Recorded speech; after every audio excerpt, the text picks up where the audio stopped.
자, 우리 오후의 하나님 말씀은 이제 창세기 이제 12장으로 이제 넘어가는데 그 지난 시간에 제가 이제 그 칼데아 우르에 대한 부분을 11장 마지막에서 좀 하려다가 시간 관계상 이제 오늘로 이렇게 연기해서 이제 이 시간에 제가 먼저 칼데아 우르에 대한 부분을 좀 강의를 하고 12장으로 들어갑니다. 사실은 11장과 12장이 나눠졌기보다는 연결되어 있는 거예요. 그래서 이렇게 여러분이 그 별개로 보지 마시고 일단 제가 지난주에 나눠드렸던 교환의 4페이지를 보세요. 그 4페이지에 거기 있는 내용부터 먼저 제가 하고 그 다음에 이제 12장으로 이제 넘어갑니다. 자, 이제 아브라함이 이제 등장을 했죠, 그렇죠? 예. 자, 그래서 우리가 지난 시간에 아브라함과 그 가족들 가계에 대해서 한번 살펴봤고, 예, 그리고 이제 아브라함이 이제 온전한 순종을 한 게 아니라 부분적인 순종을 하다 보니까 하나님의 계획 속에는 아브라함만 있었는데 그 가족 친지를 다 데려오다 보니까 어떻게 보면 하나님께서 이제 강제로 분리를 시키셨다 이렇게 말씀을 드렸죠. 그래서 자기 아버지 테라는 하란에서 죽게 되고요. 예, 그리고 나중에 이제 보겠지만 롯은 이제 그 하나님 어떻게 보면 아브라함과 다툼으로 인해서 또 이렇게 나눠지게 됩니다. 결국 하나님께서 원래 계획하신 그 부르심은 아브라함을 위한 거잖아요. 그러니까 아브라함만을 위해서 또 계획을 세우시고 인도하시는 거기 때문에 하나님의 계획대로 결국 가는 거예요. 예. 자, 그래서 일단 우리가 아브라함이라는 인물을 좀 살펴보기 전에 어차피 연관돼 있어요. 아브라함의 고향인 칼데아 우르가 어떤 곳인가 한번 좀 이렇게 우리가 살펴보고 가면 좋겠습니다.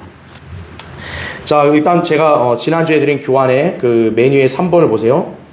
테라가 하란에서 죽자 아브람과 롯은 하란을 떠나 다마스커스를 따라 내려와서 남서쪽에 있는 카나안 땅으로 들어온다 이거죠. 하란은 터키에 있는 오늘날 에데사 근처에 있는 곳으로 시리아와의 국경 바로 북쪽이다 이렇게 얘기를 했습니다. 자, 지금 이 코스가 어떻게 되냐면은 여러분 그 지도를 제가 그려놨기 때문에 아시겠지만 여기가 예를 들어 지중해라고 치면요. 이 지중해를 끝으로 해서 여기가 이제 이스라엘 땅 아니에요, 그렇죠? 이스라엘 땅이라보다 그냥 카나안 땅으로 하죠.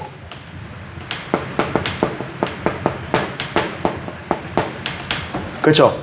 카나안 땅이고 여기를 부근으로 해서 사실 여기가 이제 에덴입니다, 에덴.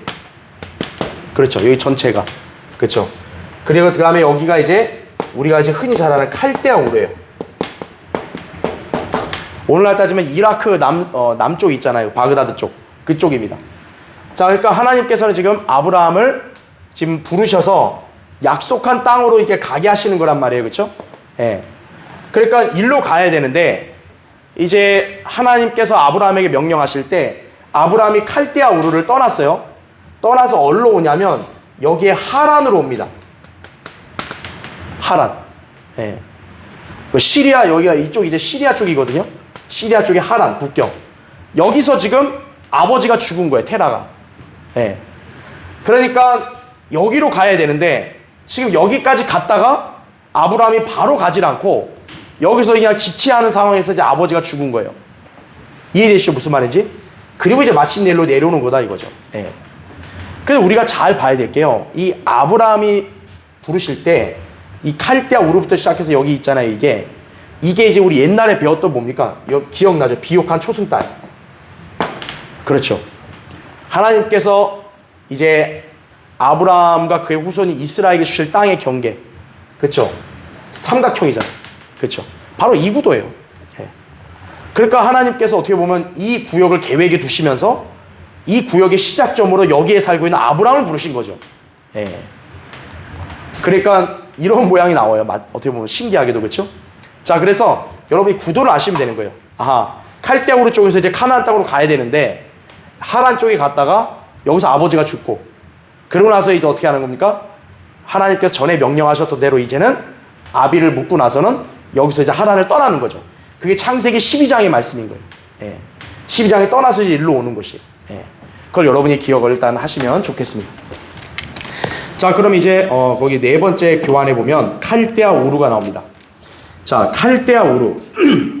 이 지역은 바스라 지역 바로 옆인데 페르시아만 끝에 바로 북쪽으로서 과거 에덴 동산이 있던 자리가 바로 칼데아 우르예요. 그러니까 여러분 잘 아셔야 될 게, 에덴 동산, 하나님께 최초의 사람을 거기다 두시고 관리하게 하셨던 곳 아니에요, 그렇죠? 하나님께서는 항상 이곳을 마음에 두시는 거예요, 그렇죠? 네. 자, 근데 이제 세월이 흘러가지고 아브라함 때에 와서는 이제 어떻게 되냐? 이 칼데아 우르 지역은요, 전형적인 우상 숭배가 만연한 이교도 성읍이었어요.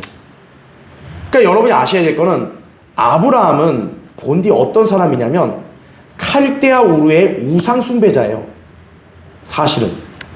근데 하나님께서는 그 칼데아 우르에 있는 우상 숭배자를 부르신 거죠.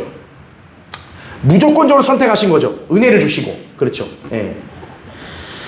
자, 그래서 칼데아 우르란 지역은 하나님 보시기에 원래 무슨 성경적으로 합당한 지역이 아니라 원래 우상 숭배 지역이에요. 예. 괄호 1번 보세요. 자, 칼데아 우르. 이 우르라는 곳은 수메르인, 바빌로니아인, 칼데아인, 쿠스인. 우리가 쿠스는 잘 기억나죠? 그죠? 쿠스의 아들이 nim노다니, 함족 출신이죠. 그리고 약간의 아라비아인들이 거주하던 이교도 지방의 전형적인 이교도 성읍이었다는 거죠. 칼데아 우르가 바로 그런 지역이었다는 거죠. 다른 이교도 성읍이나 지방과 마찬가지로 이곳에서는 거짓 신들과 그들의 성전이 있었고 거짓 신들의 제사장들이 활개치고 있었다는 거예요, 이 지역에서. 자, 그럼 괄호 2번 보세요. 특히 우르 지역의 신은, 자, 뭐라고 불렸다고요? 신이에요, 이름이. 영어로 sin, sin. 그래서 신이에요. 그래서 이 지역은 이 신은 뭐와 연관되냐? 달 숭배와 연관되는 신입니다, 이 신이. 여러분, 우르라는 말 있잖아요. 칼데아 우르 할 때 그 우르가 빛을 의미해요, 빛을. 그러니까 이 지역이 빛을 의미하니까 여기서 이 빛과 연관된 달을 신으로 숭배한 거죠. 바로 이곳이 뭐냐면 마호메트 종교의 발생지예요, 여기가. 그러니까 여러분이 아셔야 될 게 칼데아 우르가요, 그만큼 이교도 우상으로도 굉장히 오염되어 있는 곳이에요, 사실은. 이슬람교가 어떻게 보면 기원이 이 지역에 나온 거라고요. 이 지역에 달을 숭배하는 거에서 기원이 된 거예요. 그러니까 칼데아 우르의 우상 숭배가 얼마나 극심한 죄악이었는지를 우리가 알 수 있는 거죠. 여기서 바로 이슬람교가 나오니까. 그렇죠? 자, 이 종교는 달신을 숭배하는 마호메트의 아버지로부터 받은 거예요. 자, 괄호 3번 보세요. 그런데 이집트의 도시 중에는, 자, 뭐라는 곳이 있다 그래요? 도시 이름 중에 신이라는 도시 이름이 있어요. 신. 에스겔 30장 15절 16절에 나오는데, 여러분 이거 하면 좀 생소하겠지만, 우리가 이스라엘 백성이 이집트에서 출애굽하고 나서 홍해를 건넌 다음에 바로 뭐가 나오냐면 신광야가 나왔습니다. 신광야. 그러니까 여러분 이 말은 좀 들어봤을 거예요. 신광야. 그 신광야의 신이 바로 이 이집트 도시 이름이고, 이 도시 이름이 바로 뭐에서 도시 이름은 어디서 따왔냐? 달신을 숭배하는 데서 따온 거예요, 바로 이게. 신광야, 이게. 자, 그래서 우리가 잘 봐야 될 게요, 특이한 점. 이집트가 함의 땅으로서 함족과 연관되어 있다는 거예요. 그렇죠? 우리가 잘 알다시피 이집트는 함의 땅이잖아요. 그 다음에 칼데아 우르 지역은 어때요? 바빌론이죠, 바빌론. 그렇죠? 바빌론과 흑인이 같이 연관되어 있는 거예요. 그럼 여러분 딱 생각나는 게 뭐예요? 우리가 저번에 얘기했던 대로 님노스의 종교, 고대 바빌론 어떻게 보면 거의 연관되어 있죠. 그게 장차 대환란 때 신비의 바빌론에 유형이 되겠죠. 그렇죠. 그리고 그 신비의 바빌론을 등에 업고서 통치하는 적그리스도는 바로 함족 계통을 가졌죠. 그렇죠. 그러니까 다 연관이 있는 거예요. 우리가 알다시피 로마 카톨릭이든 또 마호메트의 이슬람교든 다 연관되어 있는 거예요. 바로 이 칼데아 우리의 이교도 달신을 숭배하는 것과 다 연관이 되어 있는 거예요, 그게. 예. 자, 괄호 4번 보세요. 바빌론의 바알 숭배, 하늘의 여왕 숭배 등은 전형적인 로마 카톨릭의 기원이에요. 우리가 이건 예전에 제가 님노트 할 때 했잖아요, 그렇죠? 자, 달을 신으로 숭배하는 종교는 모슬렘이에요. 이런 모슬렘의 그 소위 이제 우리가 믿는 하나님을 모슬렘에서 뭐라고 부르냐? 알라라 부르거든요, 알라. 알라가 뭐냐면 달신을 말하는 거예요, 달신. 예. 그러니까 달을 하나님으로 숭배하는 거예요. 마호메트 이슬람교는. 그 사상이 어디에서 유래된 거라고? 칼데아 우르에서 유래된 거라고. 거기서 마호메트 종교가 나온 거예요. 그런데 우리가 알다시피 그 칼데아 우르를 포함한 지역이 바빌론 아니에요. 바빌론의 바알 숭배는 로마 카톨릭과 연관이 있고 로마 카톨릭의 기원이 되고 이집트 그 달을 신으로 숭배하는 거는 이슬람교와 연관이고 가장 현재 이 세상에 아주 거대한 그런 종교 사기 집단이 로마 카톨릭과 이슬람 아니에요. 칼데아 우르에 있는 우상 숭배에서 다 나온 거라는 얘기죠, 그게. 그러니까 여기가 얼마나 우상 숭배가 많이 하는 지역이겠어요, 여기가요. 그런데 하나님은 어떻게 한 거예요? 그 지역에 있는 아브라함을 부르신 거예요. 택하시고. 이건 하나님의 전적인 은혜에 따른 선택이라고 밖에는 설명할 도리가 없는 거죠. 그렇죠. 예. 자, 그래서 로마 카톨릭과 모슬렘은요 서로 별개의 집단이 아니라 연결돼 있다고 여러분 이해하셔야 돼요. 연결돼 있다. 예. 바로 그 연결점을 칼데아 우르에서 잡을 수 있는 거예요. 예. 자, 동그라미 1번 보세요. 칼데아 우르에서 숭배되었던 달신은 카바에서 알라라고 불려지는 달신이다라는 거예요. 로버트 모레이 박사에 따르면 이집트의 이 신은 아까 우리 신광이 할 때 신이죠. 그건 마호메트의 달신이라고 그랬어요. 그는 마호메트의 알라 신이 아랍 민족이 훨씬 등장하기 이전부터 신이라 불렸던 달신임을 증명했다는 거죠. 즉 이 말이 뭐냐면 마호메트를 믿는 이슬람교가 달을 신으로 숭배한 게 최초가 아니라 이미 그 이전부터 달을 신으로 숭배하는 것이 여기서 있었다라는 거죠. 예. 그래서 성경의 말씀의 진리가 뭐냐면 하늘 아래에 새 것은 없는 거예요. 다 기원이 있는 거예요, 그게. 자, 동그라미 2번 보세요. 그런데 이 신은 이집트에서 어느 자손에게 숭배를 받았다고요? 함의 자손. 그래서 이 모슬렘 교도들 중에서는 흑인의 혈통을 가진 자들이 많은 거예요. 연관이 잘 돼 있거든요, 이게. 예. 북아프리카, 즉 이집트에서 유래된 카톨릭은 무슨 옷을 사용한다고요? 검은 옷. 왜 이 가운을 입는데 검은 가운을 입냐 이거예요. 그게 바로 고대 그런 바빌론 바알 숭배 제사장직에서 유래했기 때문에 그런 거예요. 바로 옛날에 그 바알 숭배 제사장들도 다 무슨 가운 입었다고요? 검은 가운 입은 거예요.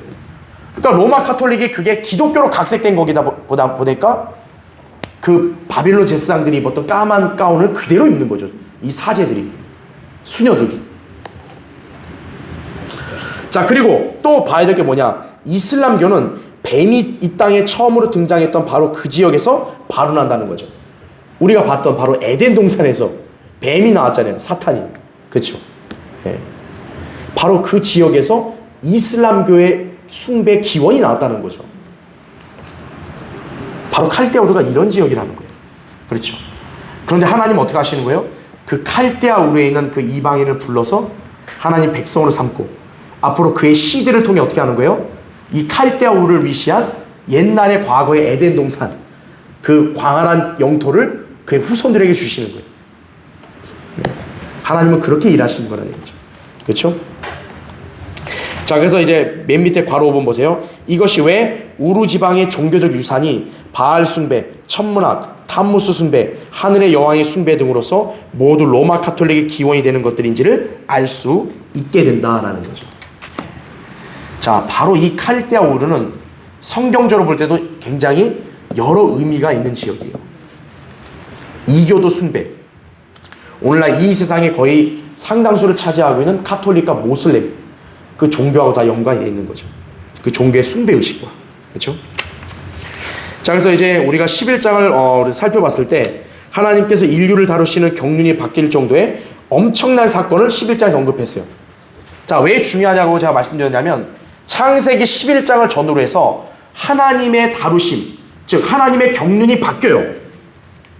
그간은 하나님께서 땅의 모든 사람들을 다루었다면 바벨탑 사건이 지난 다음에 이제 어떻게 하냐? 하나님은 한 사람을 택하시는 거예요. 그 한 사람과 한 사람의 가족, 후손들을 이제 중점적으로 다루신다는 거죠. 바로 그 하나님께서 그를 위해서 택하신 인물이 바로 누구라는 거죠? 아브라함이라는 거죠. 이제 아브라함이 등장하는 이때부터 하나님의 다루심이 전면적으로 바뀌다 보니까 우리가 하나님 말씀에서 초점을 맞춰야 되는 것도 바뀌는 거예요, 사실. 네. 자, 그래서 창세기 11장은 어떻게 보면 이 바벨탑 사건이 굉장히 경륜적으로도 중요한 계기가 된 거죠.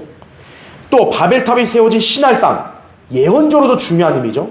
바로 시날 땅이 바벨, 이후에 바빌론이 되고, 그렇죠. 장차 그게 대환란 때 신비의 바빌론의 예표가 되고, 그렇죠. 자, 이로써 우리는 11장에서 예언적 진리들을 다수 발견할 수 있는 거죠. 그러나 하나님께서는 그분의 섭리에 따라 일하시죠. 이제 하나님의 계획의 중심이 되는 인물인 아브라함이 등장하여 하나님께서 이제 그를 통해 위대한 계획을 수립하시고 그와 언약을 맺으시는 것이에요. 그래서 자, 이렇게 해서 이제 우리가 12장으로 이제 본격적으로 넘어가 보는 겁니다. 자, 이제 오늘 나눠드린 교환을 여러분 보시고, 자, 이제 우리가 창세기 12장을 보겠습니다.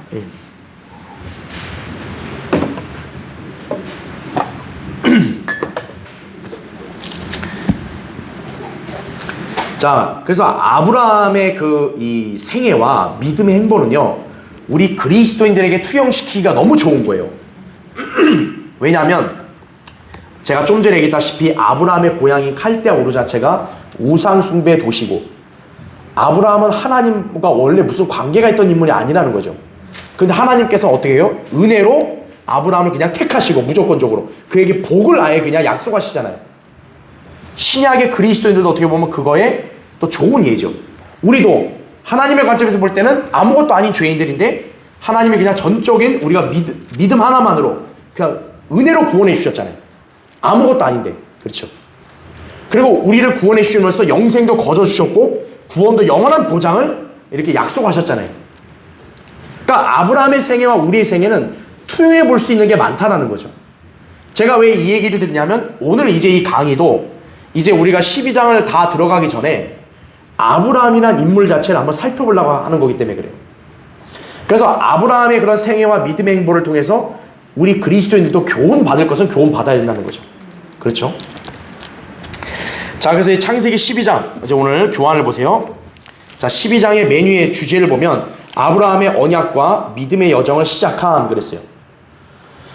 하나님으로부터 부르심을 받았기 때문에 이제 하나님의 계획 안에서 움직여야죠. 인생을 사는 거죠. 하나님의 계획 안에서 사는 성도는 이제 믿음의 여정을 가진 거예요. 그러니까 여러분도 예수 그리스도를 만나서 구원받은 이후부터 뭐냐? 믿음의 여정에 들어온 거예요, 여러분도. 네. 그래서 제가 아브라함의 그런 행보를 우리에게도 투영해 볼 수 있다고 말하는 이유가 바로 여기 있는 거예요. 자, 언약은 이제 우리가 다음 시간에 더 자세히 보기로 하고, 자, 오늘은 일단 개요부터 볼게요. 위에 주요 내용. 그래서 창세기 12장 1절부터 5절까지는 아브라함의 언약과 원래 팔레스타인들을 다루고 있다 이거죠.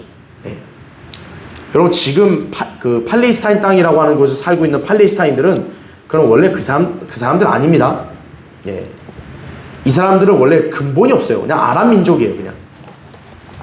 원래 팔레스타인들이 바로 여기 성경에 나오죠. 그 다음에 12장 6절부터 9절까지는 근대 국제연합에 대한 최초의 경고가 나온다 이거죠. 그 다음에 12장 10절부터 20절까지는 아브라함과 롯이 이집트로 내려갑니다. 이제 이걸 살펴보겠지만 어떻게 보면 실수를 한 거예요, 이 사람들이. 예. 그러니까 아브라함의 믿음이 이때까지만 해도 아직 성숙한 게 아닌 거예요. 예. 고난이 닥치니까 어떻게 하냐? 세상을 상징하는 이집트로 가버리는 거예요. 예. 그러니까 마치 뭐예요? 미숙한 그리스도인이 고난에 처했을 때 더욱더 주님을 신뢰하고 주님께 가는 게 아니라 세상을 의지하고 나아가는 것과 똑같은 거예요. 그럼 어떻게 되겠어요? 간증을 잃어버리죠. 아브라함이 바로 그러한 우를 범한 거예요. 자, 그건 이제 우리가 나중에 보기로 하고, 자, 어쨌든 12장은 하나님의 경륜상 중대한 사건이 등장하는 장면이다 이거죠. 주님께서는 장차 선택하실 그분의 백성 이스라엘을 준비하시기 위해서 그들의 조상이 될 아브라함을 부르시는 거예요. 예. 그러니까 이스라엘 민족이 원래부터 잘 이렇게 만연해 이스라엘 백성이 이렇게 막 이렇게 번성해 있고 이렇게 구축돼 있던 게 아니라 어떻게 보면 이스라엘은 없는 거예요. 이제 이스라엘을 하나님께서 계획 속에 두시고 만드시기 위해서 아브라함을 부르시는 거라고. 그래서 아브라함의 씨를 복줘가지고 이스라엘 민족을 만드시는 거죠. 예. 자, 이제 이를 위해서 하나님께서 아브라함과 언약을 맺죠. 이것을 신학적으로 아브라함의 언약이라고 부릅니다. 그렇죠? 자, 이 부분은 우리가 다음 시간에 보기로 하고, 또한 아브라함은 믿음으로 순종함으로써 본격적으로 이 여정을 시작한다라는 거죠. 네. 여러분도 예수 그리스도를 믿고 그분을 구주로 영접하고 나서 여러분의 생애도 바뀐 거 아니겠어요? 이제 하나님의 계획 속에 여러분의 여정은 믿음의 여정이 된 거예요. 그 믿음의 여정을 지금까지 걸어올 때 여러분도 한번 과거를 돌아보세요. 과거의 나와 지금의 나가 과연 얼마나 달라져 있나 이거죠. 네. 아브라함도 세월이 흐를수록 달라졌단 말이에요. 여러분도 세월이 흐를수록 더 성숙해져야 되는 거죠. 그리스도인으로서. 네. 처음부터 완벽한 사람은 없다고요. 그렇죠? 자, 그럼 이제 오늘 12장 1절만 보겠습니다. 여러분 거기 12장 1절 보세요. 주께서 아브라함에게 말씀하셨는데 너는 내 고향과 내 친족과 내 아비의 집을 떠나 내가 내게 보여줄 땅으로 가라 이렇게 말씀하고 있습니다. 네. 자, 하나님께서 아브라함에게 이제 본격적으로 나타나서 명령을 하시죠. 네 아비와 친족의 집을 떠나서 가라요, 가라. 자, 교환을 보세요. 먼저 첫 번째, 믿음의 사람인 아브라함. 이게 연대기는 정확하지 않지만 아브라함의 연대를 보면 BC 한 1996년부터 1821년까지의 사람으로 이제 대다수가 이게 동일합니다. 아브라함이 175살까지 산 거는 이제 우리가 성경적으로 다 아니까, 그렇죠? 자, 그의 원래 이름은 아브람입니다. 자, 아브람은 높은 아버지란 뜻이에요. 그러나 하나님께서는 추후에 그의 이름을 뭐로 바꿔 부르셨죠? 아브라함으로 불렀습니다. 아브라함은 많은 민족들의 아비라는 뜻이죠. 그러니까 아브라함의 위상도 확 바뀐 거죠. 단순히 높은 아버지였다가 이제는 많은 민족들의 아버지가 된 거예요. 그걸 영적으로 본다면 뭡니까? 유대인들의 아버지뿐만 아니라 어떻게 보면 우리 구원받은 이방인들의 믿음의 조상이기도 한 거죠. 아브라함은. 그렇죠? 자, 이제 그런 뜻으로 바뀌었다는 걸 우리 알 수 있고, 자, 이제 두 번째 2번 보세요. 내 고향과 내 친족과 내 아비의 집을 떠나 그랬어요. 자, 여기서 고향이라는 건 뭘까요? 바빌론 지역의 메소포타미아를 말합니다. 그리고 친족은 롯을 포함한 것이고 아비의 집은 테라를 언급합니다. 자, 이로 미뤄볼 때 아브라함은 하나님의 명령에 온전히 순종하지 못했음을 알 수 있다는 거예요. 자, 우리가 알아야 될 게 지금 하나님께서 창세기 12장 1절에 보면은 너는 내 아비와 내 친족과 내 고향의 친족의 집과 고향을 떠나라 그랬잖아요. 그 말인지 뭡니까? 고향에 있는 사람들뿐만 아니라 네 친족, 네 아비, 아버지까지도 다 떠나서 아브라함 너 혼자 나오라는 거잖아요. 그렇죠? 근데 아브라함은 그 명령에 온전히 순종하지 않고 가족들을 다 동원하고 나온 거예요. 그래서 괄호 1번 보세요. 하나님께서 고향과 친족과 아버지의 집을 떠나라고 명령하셨을 때 고향 칼데아 우르는 떠났으나 친족과 아버지의 집은 떠나지 못했다 이거죠. 즉 하란에 와서 머물 때까지 아버지 테라가 어떻게 해요? 동행했고 이거죠. 그리고 약속의 땅에서 분리되어 나갈 때까지 조카 롯이 함께 따라왔던 것이다 이거죠. 이런 면에서 아브라함의 순종은 무슨 순종이었다고요?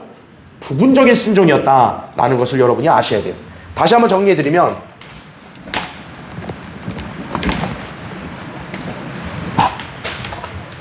자, 지금 하나님께서 아브라함에게 명령한 거죠.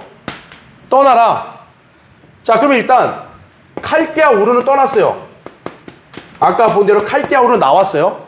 근데 칼데아 우르를 떠나서 하나님이 보여준 땅으로 가야 되는데 혼자 나온 게 아니라 누구까지 데리고 온 거예요? 아버지하고 그 다음에 조카까지, 그렇죠, 친족까지 다 데리고 나온 거예요. 그래서 어디로 가냐? 하란까지 온 거예요.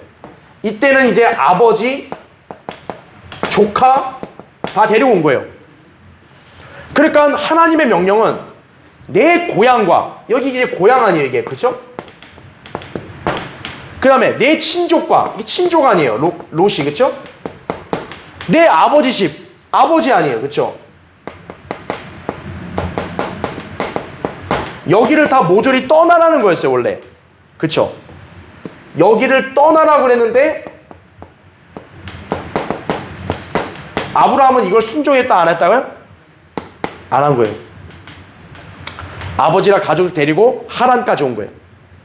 그러면 하란이 끝이 아니잖아요. 하나님이 보여준 땅으로 가야 될 거 아니에요. 그거 머물러 버린 거예요, 여기서. 그러니까 결국 아버지 죽었죠. 그러나서 이제 어떻게 하냐? 이제 떠나는 거야. 하란을 떠나는 거예요. 떠나서 이제 약속의 땅으로 오는 거죠. 자, 이 약속의 땅에서 이제 어떻게 되냐?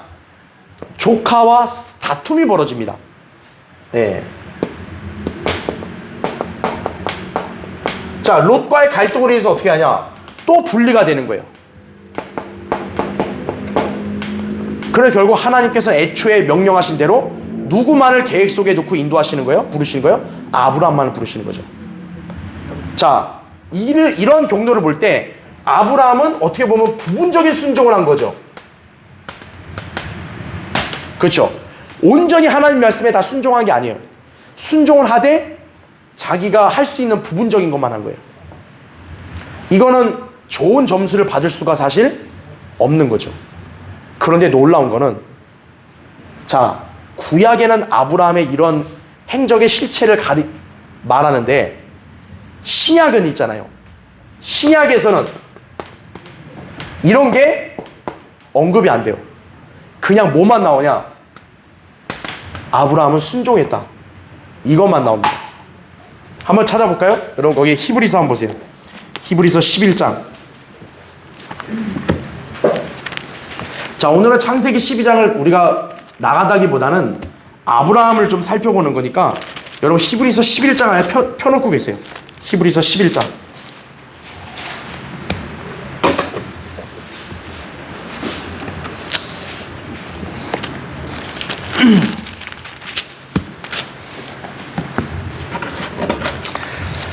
자, 히브리서 거기 11장 8절을 한번 보시면요.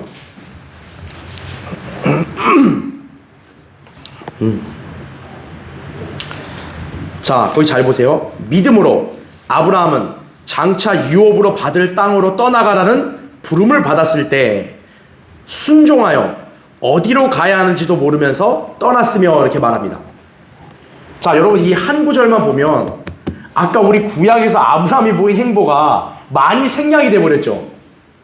자, 아브라함은 분명 첫 출발도 분명 믿음은 있었어요. 하지만 그 믿음은 온전한 건 아니에요. 온전했다면 하나님만을 온전히 신뢰하면서 아버지든 친족이든 다 그런 거 신경 쓰지 말고 그냥 나와야 되는데 아브라함은 그러지 못한 거예요. 아버지랑 친족을 끼고 나왔단 말이에요. 그렇죠? 자, 구약에서는 어떻게 보면 이런 자세한 내용들이 있는데 신약에는 그게 언급되어 안 돼요? 생략되고 딱 한 구절로만 나오죠. 믿음으로 아브라함은 순종했다. 이 말밖에 안 나오는 거예요. 바로 신약은 은혜의 법칙이 적용되는 거예요. 이게 바로. 구약은 자기의 의에 따른 거니까 자기 의는 자기의 행실을 따질 수밖에 없는 거예요. 하지만 신약은 자기 의가 아니라 하나님의 의를 전가받는 거죠, 우리가. 예수 그리스도라는 하나님의 의를 그냥 전가받는 거죠, 우리가. 그렇기 때문에 우리의 행실이 중요해요, 안 중요해요? 안 중요한 거예요, 신약에서는. 바로 그 은혜의 법칙이 여기도 적용된 거예요. 구약에서 아브라함의 순종은 분명 부분적인 온전한 순종이 아니라 불순종이에요, 어떻게 보면. 하지만 신약에서는 그 부분을 싹 가리고 아브라함이 순종했다라고 인정해 주시죠. 예. 하나님의 은혜의 법칙입니다. 그게 바로 제가 얘기한 괄호 3번의 설명이에요. 신약에서는 구약에서 보인 불완전한 면모를 언급하지 않고 단지 믿음의 행보만을 인정하고 있다 이거죠. 이것이 바로 신약에 나오는 하나님의 은혜의 법칙이며 구약의 죄들이 신약에서 감추어져 버리는 하나님의 새로운 경륜을 보여주는 것이다 이거죠. 예. 그렇기 때문에 하나님의 은혜는 참 놀라운 거죠. 그렇죠? 자, 괄호 4번 보세요. 자, 어쨌든 아브라함이 부분적인 순종을 해서 불완전한 건 맞았지만 그렇다고 해서 우리가 아브라함을 함부로 폄하하면 안 됩니다. 그렇죠? 괄호 4번 보면 아브라함이 훌륭한 믿음의 사람이었다는 점은 분명해요. 하나님께서 그에게 보여주실 땅으로 가라고 명령했을 때 이거죠.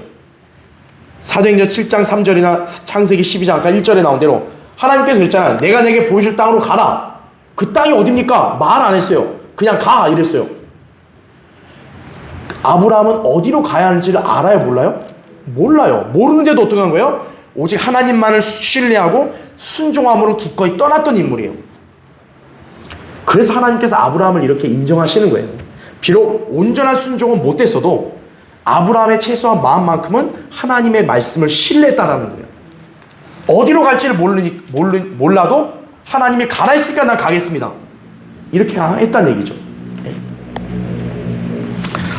자, 그래서 우리는 이 아브라함의 부분적 순종과 또 신약에서는 오히려 그거를 순종으로 인정해준 그러한 내용을 우리가 본 것이. 자, 이제 3번을 보세요. 내가 내게 보여줄 땅으로 가라. 아까 1절에 그랬잖아요. 자, 주님께서는 분명히 아브라함에게 처음으로 말씀하셨을 때 그 땅의 이름이나 위치를 말씀하시지 않았어요. 그러나 아브라함은 믿음으로 하나님께서 약속하신 그 땅을 어떻게 했어요? 바라보았던 거예요. 그 다음에 여러분 지금 제가 밑줄 쳤죠. 또 뭐를 기다렸다고요? 땅 위에 한 도성을 기다린 거예요. 창세기에는 도성이란 말이 없는데요. 그래서 제가 히브리서 11장을 지금 피고 있으라 그런 거예요. 자, 여러분 거기 히브리서 11장 보세요. 9절부터 볼게요. 믿음으로 그는 타국 땅에 있는 것 같이 약속의 땅에 기거하여 그와 함께 그 동일한 약속의 상속자들인 이삭과 야곱과 더불어 장막에서 살았느니라 이렇게 말씀합니다. 특이한 점은 하나님께서 아브라함에게 그 땅을 약속해서 준 거 아니에요. 그럼 아브라함은 거기서 집을 짓고 정착하고 살아야 되는데 그런 게 아니라 장막을 짓고 살았다는 거예요. 그 아들들과 손자들까지도 장막을 쳤다는 얘기 뭐예요? 거기를 정착한 게 아니라 언제든 다시 걷어서 또 간다는 얘기죠. 그렇죠. 그러면 왜 아브라함이 거기서 장막을 치고만 살았냐 이거예요. 기거했냐 이거예요. 자, 10절을 보세요. 이는 그가 기초들이 있는 한 도성을 기다렸음이니 그것을 세우시고 만드신 분은 누구시라고요? 하나님이시니라. 자, 이게 중요한 말씀이에요. 자, 괄호 1번을 보면요. 하나님께서는 아브라함에게 한 도성을 예비하셨어요. 이는 그가 기초들이 있는 한 도성을 기다렸음이니 그것을 세우시고 만드신 분은 하나님이시니라. 그죠? 그러니까 아브라함은 하나님께서 그 땅을 주신 약속을 믿었단 말이에요. 그런데 그것만이 아니라 그 기초들이 있는 한 도성을 기다린 거예요. 하나님의 약속으로 그것까지 자기가 받을 거라는 걸 기대한 거예요. 근데 그거를 기대하고 한 걸음 한 걸음씩 계속 나아간 거예요. 자기 인생에. 하지만 그 아브라함의 생에 그 도성을 만났을까요? 못 만났습니다. 왜냐하면 이 도성은 특별한 의미를 가진 도성이기 때문에 그런 거예요. 자, 그럼 한번 설명을 좀 드릴게요.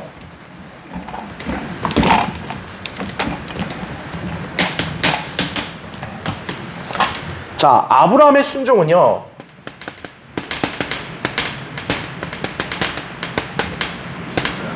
이 순종이 어떤 원동력으로 나온 거냐면 하나님이 약속한 땅이 있죠. 이 약속의 땅에 대한 믿음이에요. 땅에 대한 믿음. 그뿐만 아니라 또 뭐라는 거예요? 기초들이 있는 한 도성 이거죠. 성읍, 도성. 바로 이것을 기다린 거예요. 소망한 거예요. 자, 그러면 여기 도성이 뭘까요? 이 도성이 그 소위 몇몇 교회들은 이거를 새 예루살렘이라 해석하는 거예요.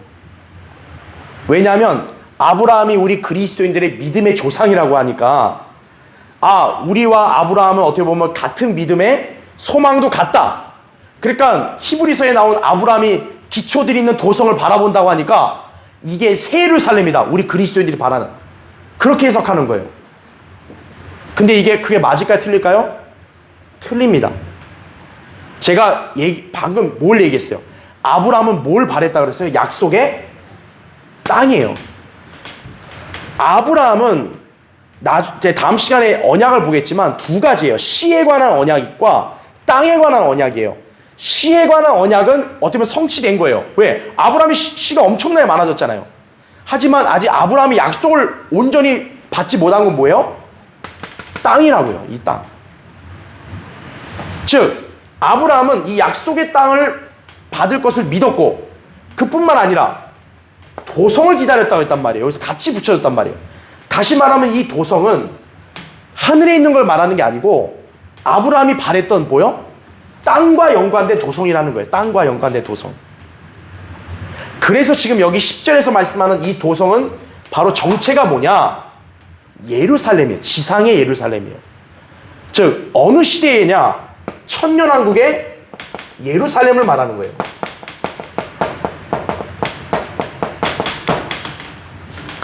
천년왕국 때는 이스라엘이 회복돼서 아브라함에게 약속한 땅에서 이스라엘 백성이 거하잖아요. 그렇죠?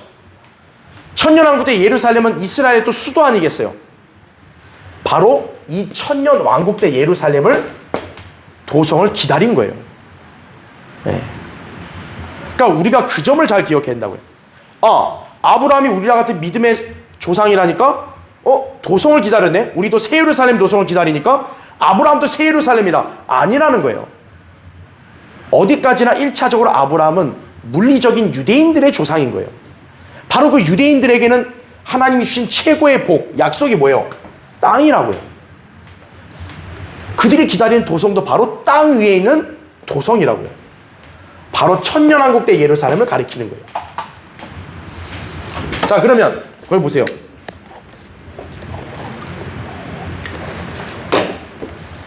교환의 맨 밑에 괄호 2번. 자, 아브라함은 하나님께서 약속하신 그 땅, 즉 카나안 땅에 도착했어요. 우리도 알아야겠지만 이제 아브라함도 카나안 땅에 기거했습니다. 하지만 근데 그 도성을 찾았어요? 못 찾았어요? 찾지를 못한 거예요. 이삭도, 야곱도, 모세도, 다윗도, 나아가 구약 성도들도 그 도성을 찾았어요? 못 찾았어요? 찾지 못한 거죠. 왜? 아직 때가 안 됐으니까. 자, 언젠가 그들은 이 도성을 얻게 될 것이에요. 그 다음 페이지 보면. 자, 이제 괄호서 한번 보세요. 자, 그렇다면 이 도성은 무엇일까요? 과거의 예루살렘이 아니에요. 왜? 과거의 예루살렘은 이미 이스라엘 백성이 다 거기서 지냈잖아요. 솔로몬과 같이. 지금 이 도성은 아직 아브라함부터 시작해서 구약 성도들까지도 찾지 못했던 도성이에요. 그럼 그 도성이 뭐냐 이거죠. 언젠가는 지금은 못 찾았지만 언젠가 찾는 도성. 바로 천년왕국 때 예루살렘이라는 거죠. 네. 그러니까 천년왕국 때 예루살렘은 아브라함부터 시작해서 그 후손들은 항상 믿음으로 바라만 보고 있는 거지 그게 온전히 성취되지 못한 거예요. 왜 성취가 못 되냐? 그 예루살렘의 주인이 오셔야만 성취가 되는 거니까요. 바로 그분이 누구예요? 예수 그리스도라고요. 예수 그리스도가 재림해서 천년왕국 세우시고 그 지상의 예루살렘을 세계에서 으뜸으로 세우셔야 마침내 그들이 기다렸던 그 도성이 거기서 이제 그들도 얻게 되는 거예요. 약속이 성취되는 거예요. 자, 그래서 괄호서 한번 계속 보세요. 이 도성은 무엇인가? 천년왕국 때 있을 지상의 예루살렘 성읍이다 이거죠. 에스겔 48장 35절에 보면 천년왕국 때 예루살렘의 이름이 뭐냐? 주께서 거기 계시다 이거예요. 그 성읍의 이름이. 바로 그게 이걸 가리키는 거예요. 그때서야 비로소 아브라함에게 약속된 땅을 온전히 그의 후손인 이스라엘 민족이 차지하게 될 것이기 때문에 그런 거예요. 창세기 15장 18절부터 21절 보면 현재 이스라엘 땅은 아브라함이 약속한 땅보다 훨씬 작아요. 이제 장차 천년왕국 때 이스라엘이 차지할 그 땅은 아브라함에게 약속한 그 경계라고요. 그러니까 아브라함에게 그 약속의 땅이 온전히 자기에게 주어지고 그 도성까지 바라려면 천년왕국이 와야 되는 거예요. 바로 그거를 기다린 거예요. 자, 다윗과 아브라함의 아들. 여러분, 예수 그리스도는 다윗의 아들이시고 또 동시에 누구의 아들이기도 해요? 아브라함의 아들이기도 하죠. 마태복음 1장 1절에 보면 그렇죠?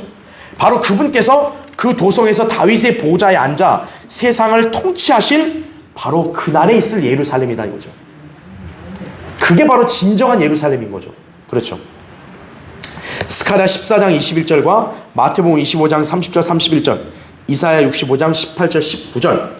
여러분 나중에 그 구절을 보시면 주님께서 영광스러운 보좌에, 지상의 예루살렘 영광스러운 보좌에 앉아서 통치하시는 걸 말해요. 바로 그 예루살렘을 아브라함은 기다렸다는 거예요. 그게 바로 기초가 있는 도성을 말하는 거예요. 그래서 성경을 잘 나눠서 봐야 되는 거예요. 안 그러면 어떻게 돼요? 헷갈려 버리는 거예요. 제가 아까 얘기한 대로 만약 아브라함이 새 예루살렘을 바라봤다 그러면은 어떤 문제가 생기는 거예요? 이스라엘의 물리적인 회복이 가려지는 거예요. 그러면 그렇죠. 아브라함이 새 예루살렘 바라봤으면 그러면 이스라엘이 사는 지상의 예루살렘 어떻게 되는 거예요? 이스라엘의 물리적인 회복이 가려져 버리는 거예요. 그렇게 되면. 그래서 여러분 그걸 잘 구분해야 되는 거예요. 이스라엘은 이스라엘이고 교회는 교회인 거예요. 예. 그러니까 아브라함은 어디까지나 이스라엘 백성의 조상이기 때문에 이스라엘에게 약속된 땅과 연관되어 있는 사람인 거예요. 예. 그러니까 아브라함이 기다렸다는 도성도 땅 위의 도성을 가리키는 거예요. 그걸 여러분이 잘 유념해야 됩니다. 자, 그래서 괄호 4번을 보세요. 아브라함은 하나님께서 주신 약속들을 확신 가운데 소중히 간직하였고 그래서 이 땅에서의 삶을 기꺼이 나그네와 타국인으로 사는데 주저함이 없었던 것이다 이거예요. 자, 여러분 거기 히브리서 11장 펴져 있죠? 자, 거기 11장 13절 한번 보세요.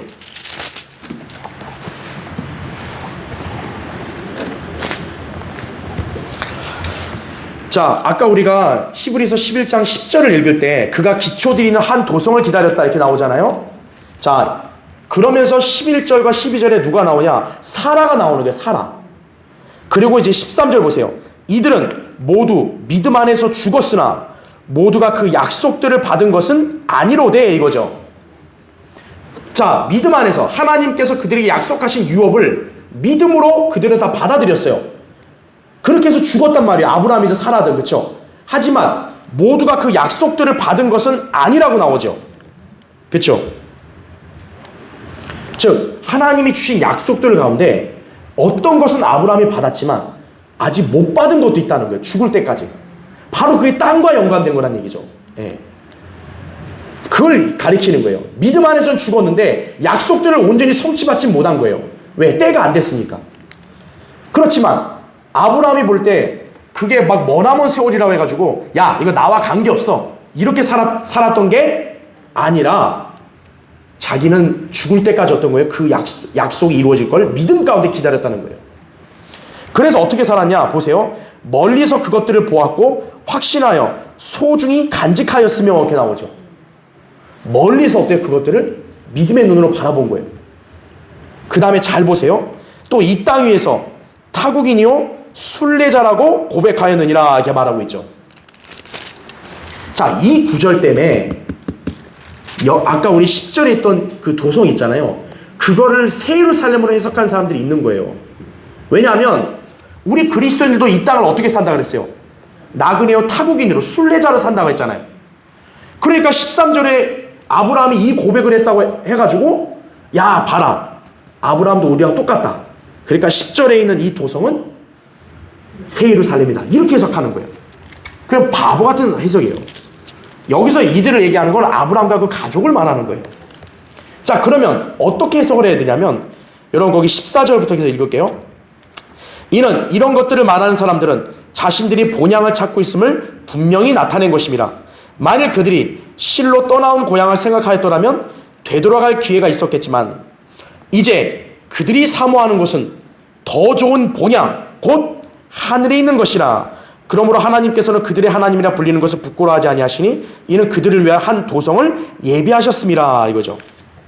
자, 여러분 여기 보시면 16절에 그들이 사모하는 것은 어때요? 더 좋은 본향 곧 하늘에 있는 것이라 이거죠. 바로 이 16절에 나오는 도성은 뭐예요? 새 예루살렘을 가리키는 거예요.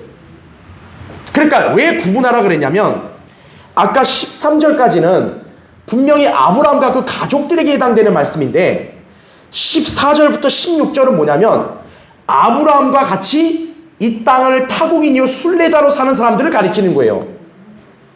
이해되시죠? 무슨 말인지. 그러니까 13절까지는 아브라함의 물리적인 그런 가족들과 땅을 가리키는 거인 반면에 14절부터는 아브라함과 같이 이 땅에서 나그네요 타국인으로 사는 믿음의 사람인 우리 그리스도인들을 가리키는 거예요. 그래서 16절에 그들이 사모하는 것은 바로 그래서 어디라고 가리킨 거예요? 더 좋은 본향 곧 하늘에 있는 것이다. 하늘의 본향에 바로 우리 뭐가 있는 거예요? 새 예루살렘이 있는 거죠. 그래서 16절에 밑에 도성을 예비했다 그랬잖아요. 그 도성은 바로 새 예루살렘을 가리키는 거예요.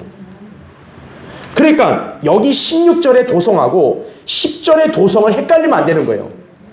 10절에 있는 도성은 이제 아브라함과 그 유대인들에게 바라보았던 지상의 예루살렘을 가리키는 거고, 16절에는 하늘에 있다는 게 분명히 나오잖아요. 바로 우리 아브라함처럼 나그네요 타국인으로 사는 우리 그리스도인들의 본향을 가리키는 거예요. 그러니까 이걸 성경을 나눠서 봐야지, 이거를 이렇게 섞어서 보면 어떻게 되는 거예요? 아까처럼 지상의 예루살렘과 새 예루살렘도 구분을 못하는 거예요. 그걸 여러분이 잘 기억을 해야 됩니다. 자, 그래서 아브라함은 바로 그런 믿음의 행보를 가진 사람이다. 자, 그래서 우리가 여기서 봐야 될 게 뭐냐면, 아브라함은 1차적으로 이스라엘의 조상인 건 맞지만, 동시에 아브라함은 이스라엘만의 조상이 아니라 우리 그리스도인들의 믿음의 조상이기도 한 거예요. 왜냐하면 바로 우리 그리스도인들처럼 아브라함도 이 땅을 나그네요 타국인으로 살았기 때문에 그런 거예요. 예. 그러니까 아브라함의 개념을 좀 광범위하게 가져야 되는 거예요. 교회 쪽으로만 봐도 안 되고 유대인 쪽으로만 봐도 안 되는 거예요. 아브라함의 이렇게 많은 민족들의 아비라 했을 때는 바로 그런 개념이 있는 거예요. 자, 그러면 이제 교환을 보세요. 다시 4번을 보세요.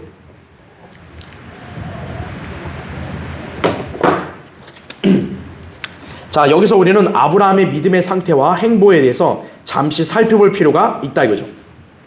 자, 아브라함의 믿음의 첫 출발은 완벽하지 못했어요. 그렇죠? 아까 제가 얘기한 대로 처음에 아브라함은 부분적인 순종을 했단 말이에요. 하지만 어때요? 그의 초반 행보를 보면 다듬어져야 될 부분이 많이 보여요. 우리가 다음에 보겠지만 창세기 12장에 아브라함이 이집트로 내려갈 때는요, 자기 아내를 누이라고 속여서 이집트 왕에게 줘버린다니까요. 이건 믿음의 행보가 아니잖아요. 그렇죠? 그러니까 아브라함의 초반의 생애를 보면 분명히 아브라함은 다듬어져야 될 부분이 많아요. 미숙한 게 많아요. 하지만 그의 믿음은 퇴보하거나 정체되어 있지 않았어요. 세월이 흐름을 흘수록 어때요? 성장을 거듭해서 장차 성숙한 믿음의 상태로 딱 이르게 된 거예요. 그래서 아브라함의 믿음의 행보가 우리에게도 교훈이 된다는 거예요. 우리도 처음부터 뭐 믿음이 대단한 사람이 아니라 갓 구원받았을 때는 얼마나 연약해요. 시행착오도 겪고, 그러나 하나님 말씀대로 잘 믿고 섬기고 따라가면 어떠는 거예요? 어느 순간 나도 모르게 영적으로 성장하는 거죠. 아브라함의 행보가 바로 그런 거예요. 자, 그러면 괄호 1번 보세요. 아브라함이 처음 하나님 명령을 받았을 때 그는 하나님만을 신뢰하며 순종하여 어디로 가는지도 모르면서 기꺼이 떠났다. 하지만 그는 이때 온전히 순종하지 않았다는 거죠. 자, 이건 제가 설명했으니까 넘어갈게요. 그러니까 아버지 친족과 그대로 같이 갔기 때문에 또 거기서 불행한 일이 있었던 거고, 이집트까지 내려가는 그런 어리석은 면모도 보였고, 그렇죠? 하지만 괄호 2번 보세요. 그러나 아브라함의 믿음은 시간이 갈수록 진일보하게 됩니다. 창세기 14장에서는 이렇게 이방의 연하방들을, 지금 자기 조카인 롯을 붙잡아간 이방의 연하방들을 아브라함이 청년 300여 명으로 물리쳐버려요. 그리고 승리의 개선할 때도 아브라함은 그 왕한테 영예를 안 받아요. 그만큼 믿음이 성장한 거죠. 자, 이제 그 시기가 지나고 되니까 이제 하나님께서 아브라함에게 찾아오시죠. 그래서 아브라함을 데리고 나갑니다. 하늘을 보여줍니다. 하늘에 있는 별들을 보여주면서, 야, 이 별 셀 수 있냐? 없습니다. 네 씨가 이와 같을 것이다. 이렇게 약속을 합니다. 근데 이때 아브라함은 어떻게 하죠? 그 약속을 그대로 믿어요. 당시에 아들 하나도 없었는데, 자식도 없던 아브라함에게 하나님께서 갑자기 난데없이, 야, 너 하늘의 별들, 앞으로 네 후손들 이렇게 될 거야. 아니, 지금 당장 내 앞에 아들 하나도 없는데 무슨 놈의 후손이 이렇게, 그렇게 의심할 수 있는데 아브라함은 전혀 의심하지 않고 그거를 그대로 믿었죠. 그래서 창세기 15장 6절에 뭐라고 말씀하냐면, 아브라함이 그걸 믿음으로 해서 주께서 그의 믿음을 의로 여기셨다고 나와요. 자, 그래서 한번 찾아볼게요. 여러분, 로마서 4장 한번 보세요. 로마서 4장.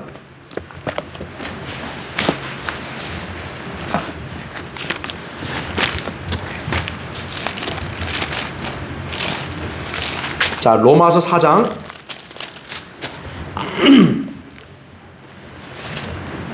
자, 거기 20절부터 볼게요.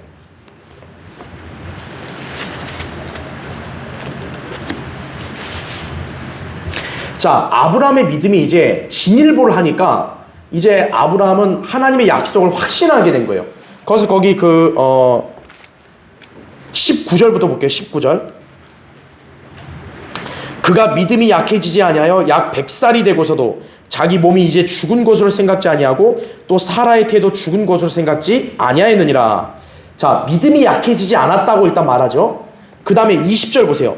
그는 믿음 없음으로 인하여 하나님의 약속을 의심하지 아니하였고 오히려 믿음에 견고하여져서 하나님께 영광을 돌리며 약속하신 그것을 또한 이루실 것이라고 확신하였느니라 이렇게 말합니다. 자, 지금 아브라함의 믿음은 어떻게 됐어요? 처음에는 약해지지 않은 상태였지만 이제는 견고해졌죠.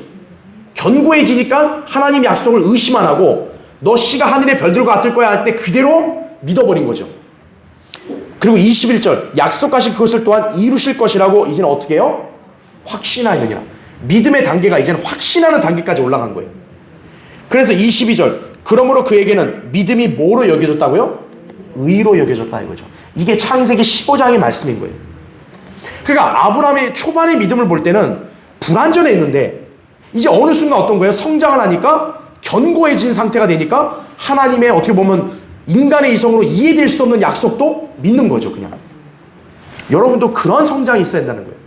그래야 이렇게 우리가 이성으로 이해하기 어려운 하나님 말씀도 내가 의심 없이 믿을 수 있는 거예요. 아브라함은 그 단계까지 성장한 거예요.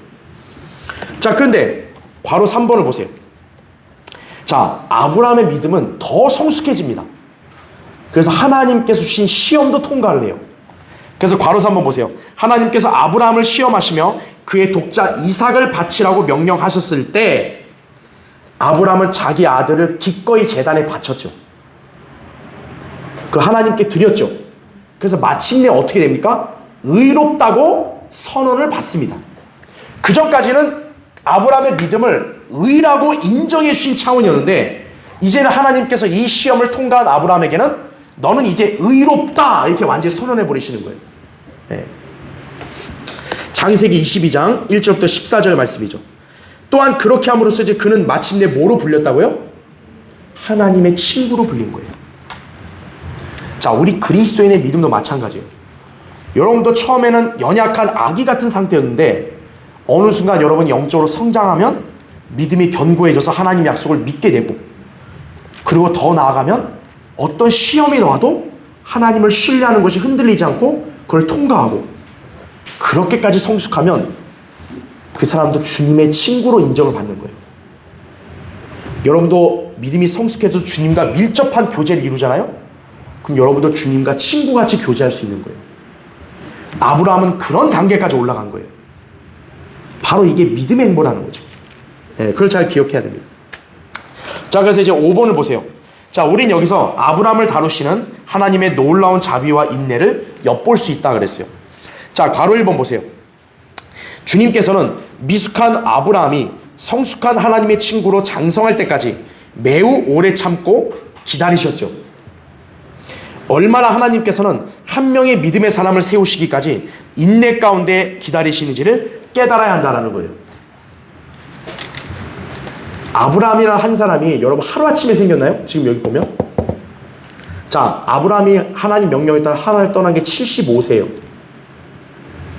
이삭을 낳고 이런 시험을 받을 때가 100세라고요. 100세에서 좀 넘어서 한 뭐 110 몇 세 이렇게 되겠죠. 그러면 정작 시간이 얼마 흐른 거예요? 거의 40년 가까이가 흘렀을 때 아브라함이 성숙해진 거죠.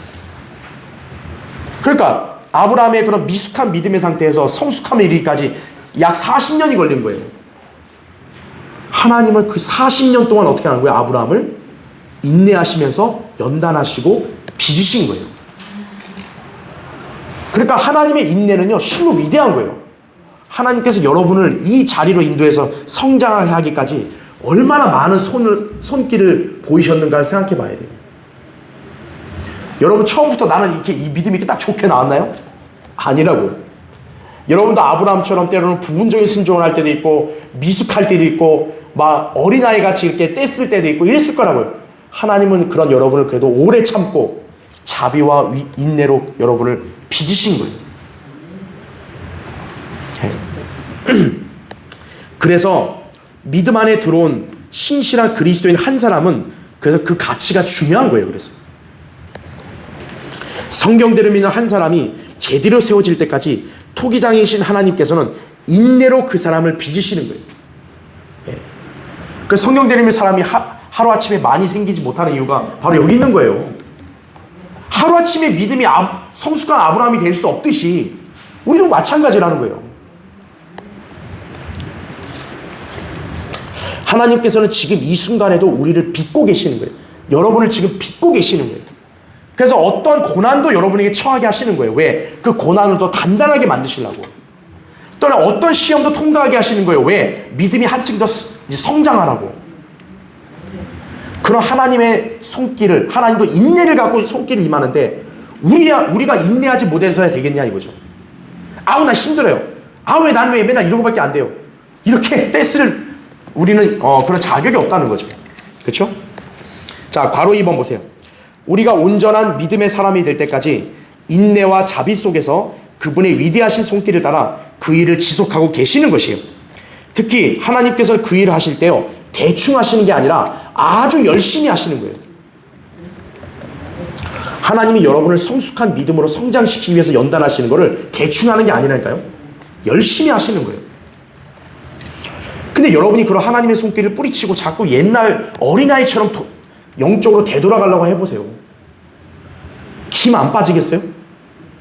그죠? 하나님의 인내는 그만큼 위대한 거예요. 근데 여러분이 하나님의 인내를 테스트하면 안 된다고요. 하나님 더 해보세요. 나도 한번 이렇게 고꾸라지 테이크 한번 더 해보세요. 안 된다고요. 네. 순종해야 된다고요. 네. 나를 이렇게 성장시키게 하기 위해서 하나님은 이런 일을 하시는구나. 내가 힘들어도 하나님께서 이렇게 더 열심히 하시니까 나도 순종해야겠구나. 이렇게 가야 그 사람이 온전한 성숙한 그리스도인으로 딱 빚어지는 거예요. 이제. 네. 괄호 3번. 따라서 우리 그리스도인들은 지금껏 이렇게 자신을 영적인 삶으로 인도하시고 성장하게 하시는데 하나님의 열정적인 손길이 있었음을 명심해야 한다는 거죠. 주님의 뜻을 온전히 이행할 때까지 우리는 주님의 인내와 자비 가운데서 늘 순종하며 말씀을 믿고 그대로 행하는 성도의 모습을 보일 수 있어야 한다 이거죠. 그래야 미숙한 아브라함에서 성숙한 아브라함으로 자랄 수 있는 것처럼 미숙한 여러분이 성숙한 그리스도의 군사로까지도 이제 여러분이 딱 성장할 수 있는 거예요. 나아갈 수 있는 거예요. 마지막 괄호 4번. 주님은 아브라함처럼 우리가 온전히 성숙하여 마침내 이 땅을 타국인과 순례자로 살아가길 원하신다 이거죠. 베드로전서 2장 11절에 정확히 나오죠. 세상으로부터 성별하고 오직 주님만을 의지하며 동행하는 삶을 사는 성숙한 자녀로 장성할 때까지 주님은 우리를 인내 가운데 연단하시고 인도하신다 이거죠. 우린 그런 주님의 손길을 인지하고 순종하는 데 있어서 아브라함의 생애를 통해 믿음의 본을 따를 필요가 있는 것이다 이거죠. 아브라함도 얼마나 좀 넘어질 때도 있었고 했지만 그래도 하나님을 온전히 신뢰했잖아요. 이런 숱한 순례의 길을 아브라함은 다 인내했잖아요. 여러분도 믿음의 그런 이 길을 인내로 잘 걸어가셔야 되는 거죠. 그렇죠? 자, 오늘 이 아브라함의 믿음 행보를 잘 기억하시고 우리 다음 시간에 본격적으로 창세기 12장 하겠습니다. 자, 오늘 기도하고 예배를 마치겠습니다. 예.